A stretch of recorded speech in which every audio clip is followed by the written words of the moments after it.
Let me introduce another term here that is called as Pascal's law. Pascal's law पता है आपको? हाँ. If an external pressure is applied to an enclosed liquid, Yes. it is distributed, it is transmitted equally and undiminished Okay. to all points inside the liquid. कहने का मतलब कि यदि हमारे पास एक कंटेनर है और इस कंटेनर में we have liquid filled inside this. Let's say there is a ऊपर में एक पिस्टन लगा हुआ है जो कि इस लिक्विड को इनक्लोज कर रहा है. And if you apply an extra pressure P on this piston, तो इनिशियली ये जो H डेप्थ पे था, इस पॉइंट का जो प्रेशर हो जाएगा वो हो जाएगा rho GH due to liquid plus P. Yes. So this P is the excess pressure. हर पॉइंट का लिक्विड के अंदर हर पॉइंट का प्रेशर P से इंक्रीज हो जाएगा. Got it, गुराशीष? तो Yes, sir. इसका एप्लीकेशन जो होता है, पास्कल्स लॉ का application, there are many application for which it is famous. What are the application of Pascal's law? Sir, I think वो हाइड्रोलिक प्रेस में होता है. बहुत ही सही. Hydraulic press, hydraulic lift, hydraulic breaks, इतना सब कुछ हमारे आसपास है. वो जो बाइक वगैरह में, साइकिल वगैरह में ब्रेक्स आता है जिसमें लिक्विड फिल्ड रहता है, दैट इज हाइड्रोलिक ब्रेक. जो जेसीबी मशीन्स वगैरह होते हैं वो हाइड्रोलिक लिफ्ट पे वर्क करते हैं. कार का बॉडी का जो ढांचा बनता है फैक्ट्री वगैरह में, that works on hydraulic press. So the functioning of hydraulic press is like this.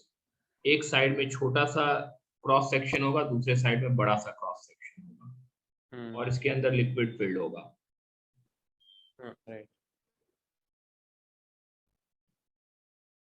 Row. And on this side suppose आप कार वॉश कराने ले गए हैं तो वहां पे भी रहता है. आपके कार को एक हाइड्रोलिक लिफ्ट पे रख दिया जाता है और इधर की तरफ फोर्स F1 लगाया जाता है. फाइन. तो जब आप फोर्स इस पे F1 लगाते हैं और ये यहाँ का जो एरिया ऑफ क्रॉस सेक्शन है वो A1 है और इधर का जो एरिया ऑफ क्रॉस सेक्शन है A2 है, तो F1 by A1 is the excess pressure. ये हर जगह पे, तो ये यहाँ पे भी आके लगने लगता होगा, नीचे से प्रेशर लगने लगता होगा, excess pressure P P P P. ठीक है. तो इस एक्सेस प्रेशर के कारण एक फोर्स लग रहा होगा, दैट इज F2. ठीक है. F2 फोर्स यदि लग रहा है तो F2 by A2.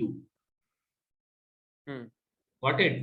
तो वो दोनों जो होंगे वो इक्वल होंगे. F1 by A1 और F2 by A2 जो हो जाएगा वो इक्वल हो जाएगा. F2 by A2, excess pressure on car, जो जिस साइड कार है उस side. So according to Pascal law, F1 A1 is equal to F2 A2. This question है Pascal's law. Prove that conservation of energy is not violated in hydraulic lift. Hydraulic lift क्या कह रहा है? Hydraulic lift कह रहा है कि आप छोटा सा ताकत, मतलब आप एक इंसान है, आप एक छोटा सा फोर्स लगाएंगे और जो कार है वो कार ऊपर उठ जाएगा. Right. So the thing that comes to my mind is, अरे ये कैसे पॉसिबल है? ठीक है. तो यदि आप प्रूफ कर दीजिएगा कि कंजर्वेशन ऑफ एनर्जी वायलेट नहीं हो रहा है तो ये पॉसिबल है. कहने का मतलब कि आपने जितना वर्क किया उतना ही एनर्जी लगा कार को उठाने में. हाँ. ऐसा ना हो कि आपने वर्क किया कुछ और कार उठ गया कुछ ज्यादा से, ओके. ठीक है। ऐसा नहीं हो कि आपने वर्क किया 10 जूल और कार का पोटेंशियल एनर्जी 50 जूल से बढ़ गया। सो कंजर्वेशन ऑफ वॉल्यूम, क्योंकि हमारा इनहेरेंट अजम्पशन है liquid is incompressible. That means यदि इस साइड ये x1 से नीचे आता है और ये x2 से ऊपर जाता है तो हम कह सकते हैं कि x1a1 is equal to x2a2। Yes.